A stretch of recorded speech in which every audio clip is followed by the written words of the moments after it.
ፀሐይና ጨረቃ ምድርና ሰማይ ከዘፍጥረት ምዕራፍ 1 ይጀምራል። እግዚአብሔር የት ነው የጀመረው ሲባል መጀመሪያ የለው። ሰማይና ምድርን ፈጠረ ብለህ ትቀጥላለህ እንጂ ወደ ኋላ መሄድ አታስብም። ሳይጨነቅ ዓለምን በቀላሉ የገነባ የዓለማችን የመጀመሪያው ኢንጂነር የናዝረቱ ኢየሱስ ነው።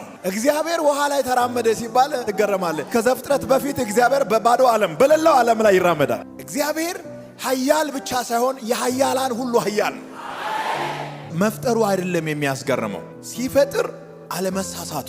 ይሄን ሁሉ ሰርቶ አንድ ነገር አለመርሳቱ። በሰባተኛው ቀን አረፈ ይላል አይደል? ከረፍት ቦታ ሆኖ የረሳሁት ነገር አለ አለማለቱ። አንበሳ ሽታው ቁጫጭም ጭምር እግዚአብሔር ሳይረሳ መፍጠሩ።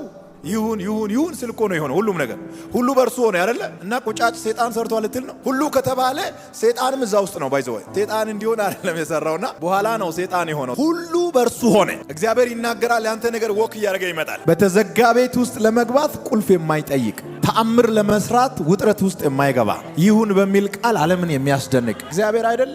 አትጠራጠሩ።